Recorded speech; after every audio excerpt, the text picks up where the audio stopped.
Thank you for joining us today and welcome. Jake Hansen, our product manager, and myself, Mac Ehrhardt, are going to talk about a Viking Conventional Non-GMO Corn. Here's a picture of us. As you can see, as my dad would say, I've got a few more Christmas puddings in me than Jake does. Jake, do you want to introduce yourself? Sure.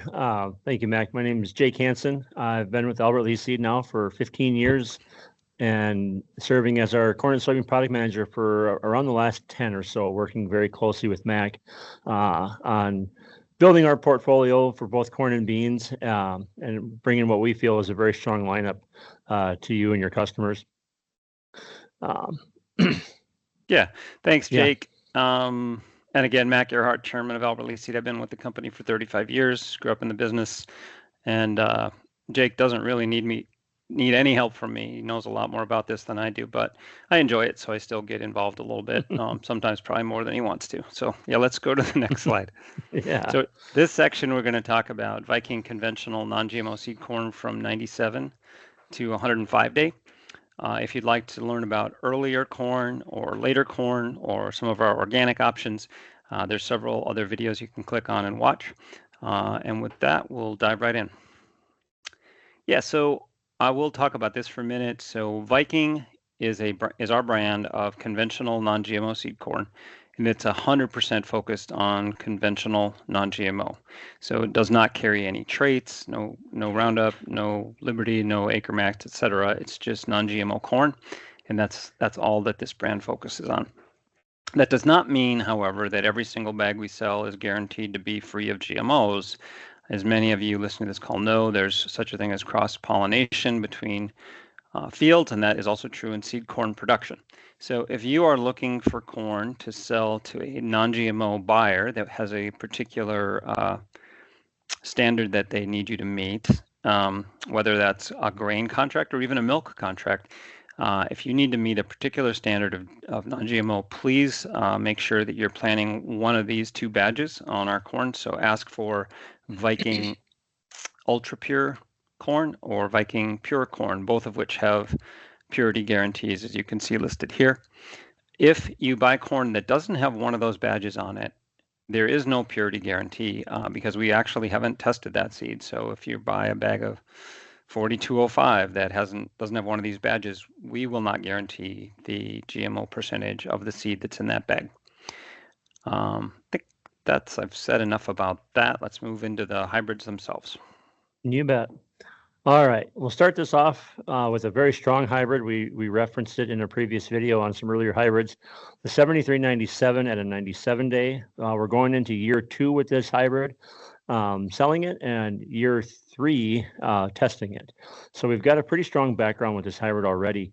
And so far, we've been extremely happy with it. As you can see in the little yield chart down there at the bottom here, it's definitely bringing a nice big yield punch to the table here, especially as you get it into medium to heavier soils. It does have the drought tolerance to still put out some decent yield on some dry land or lighter soils. It's probably not quite as strong as our 5195 hybrid below it, but I feel it's a great companion to put with it, especially as you move into those heavier or more fertile environments. But it's got excellent emergence, excellent stalk and root integrity. As I said, it's got enough root to hold itself up very well, even in droughty conditions. It just struggles a little bit to put on that top end that you see down at the bottom of the screen there. But overall, a very, very attractive hybrid. It topped our yield trials 2 years in a row, and so far this year in 25, it's looking like it's going to do it again. So keep your eye on that one. I don't think it's one we want to sleep on. Next up here is the 4498. This has been another kind of a mainstay for us at that 98-day maturity. Excellent overall plant health with this one. It's fit a wide variety of soils from lighter sandy gravelly up to heavy clays. It's done very well. We've got a very good history. I've seen this one as far north as the Highway 7 corridor here in Minnesota and down into Iowa across to Highway 18. So east to west, widely adapted, north to south. You can take this one into 105-day corn country very confidently, and it's going to hold up very, very well. The only real watch out I have on it, and we call it out here, on those super poorly drained soils where water tends to stand for multiple days at a time. And I think that comes from a little bit of crown rot susceptibility. But in the years that we've had it, I've yet to see it fall down on us. It's never gone down anywhere that I've been in. It's always stood up well, put on a good ear. It's got good ear flex. Just a real strong performing, consistent hybrid for that late 90-day maturity. So Jake, if you're a farmer and you're looking at these two hybrids and you're saying, okay, well, you guys say these are both great hybrids. Where do you plant one and not the other? Why do you choose one over the other in what situations? I'd say if you've got some pretty rough ground or marginal ground that kind of varies from like I said, that gravelly to clay hills on the other side of the field, at 4498, I think is going to handle that a little bit better, more consistently. The 7397, as you get into more your medium to heavier soils with good fertility, that one's really going to race out on you. It has the stress tolerance to hold up in more adverse environments, but I don't think it's going to quite put on the yield that like a 4498 or a 5195 can on both sides of it. Gotcha. Thanks. Following those two hybrids up with another couple strong performers here. The 2499 at a 99-day, little bit slower dry down, kind of dries more like 101 day, but it flowers very early and hits black layer quickly. So that's kind of where we land on the 99-day.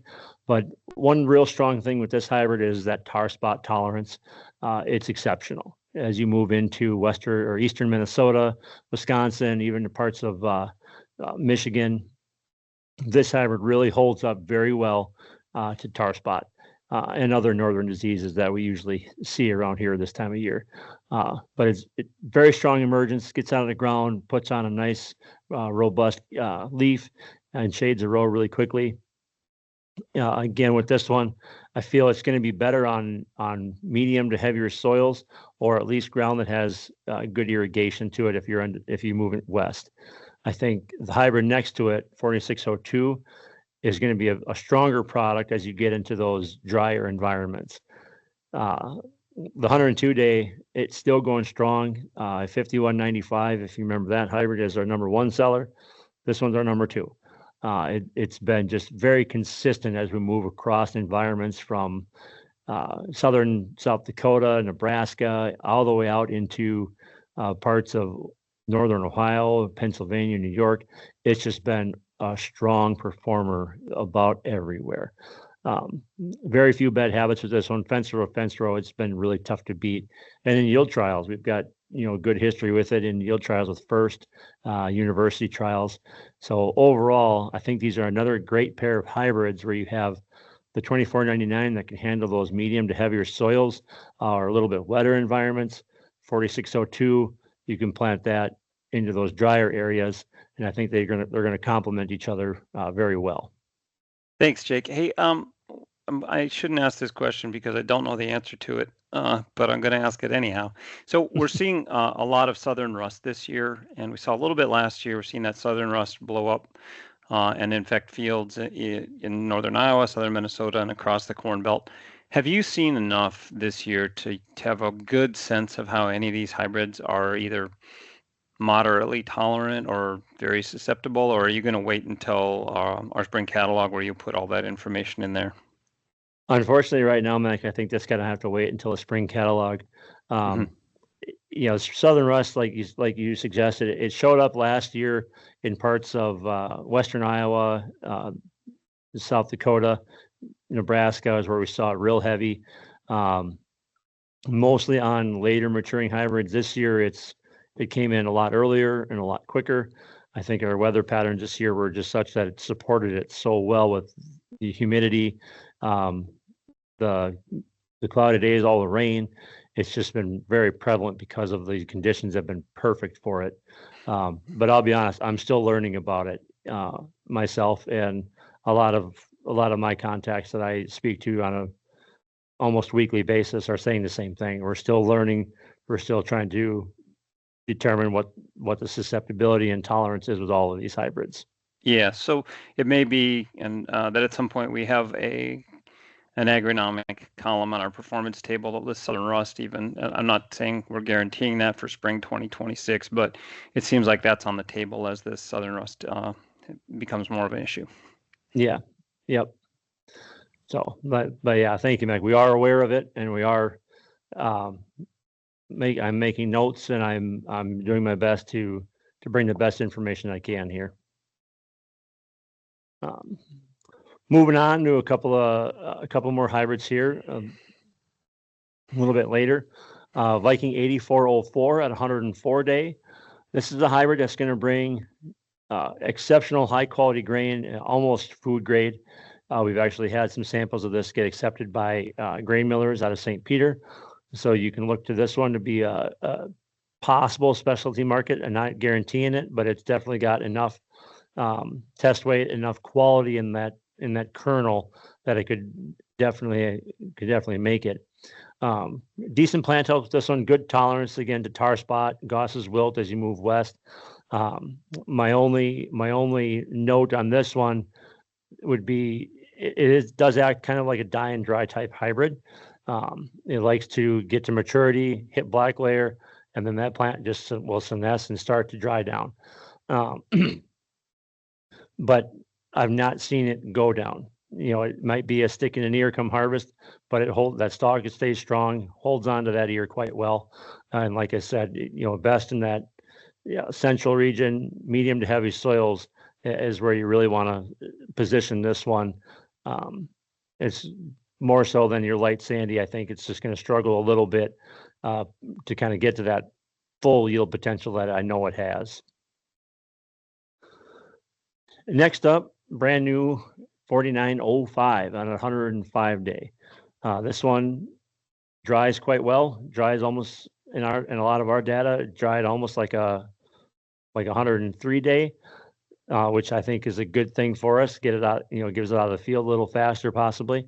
But strong emergence, early vigor. It is super widely adapted.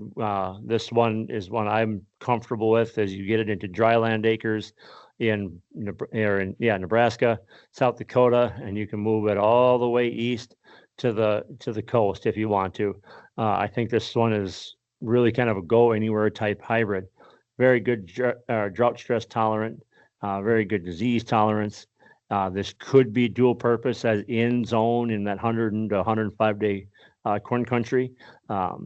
Don't have a lot of data on that yet, but just looking at the vigor, the size of the plant, I feel like it lends itself to be a possible silage option at this maturity. But another one that I'm super excited about simply because its consistency across locations last year in 2024. This was our number one tested hybrid. Like I said in that first bullet point, with excellent average across those sites. It was number one overall, but it was never number one at any location. It was always in the top 5. So that just tells me that consistency moving across these locations from South Dakota out to New York and Pennsylvania, that this one is super widely adapted and we can really do a lot of things with this plant. Thanks, Jake. Yeah, no, these are two great hybrids, I think. Oh, great. You got a comparison here. Go for it. Yeah, I got a great comparison here. This, like I said, this is pulled directly from our data. I kind of, you can see those blue dots there going across the bulk of our Vikings zone here. And I kind of pulled that whole portfolio into this trial because they're all there. And as you can see, they're all very close. They all got a lot of yield potential to it. I even threw in an oldie but a goodie here with this 5200. But as you can see, that 4905, it came in number one in this area, 8404 fairly close behind it, 4602 close behind it, 2499 fairly close. All of these hybrids just solid performing going across all of these locations. So one thing sorry to interrupt you there. One thing I think folks that are looking at the data will notice is the test weight on the 8404 at 244 bushels. It's it's given up 10 bushels, I guess, 10, 12 bushels to 4905, but it's the heaviest test weight by far in this data set. and that quality can be could get you could get you into a food plant because of the excellent grain quality that it has. And so wanted to just point that out. Yeah. Yep. All right, thank you for joining us in this section where we talked about 97 to 105 day corn. If you're interested in later or earlier hybrids, click on one of our other videos or call a dealer or call us at Albert Lee Seed. We'd be happy to talk to you.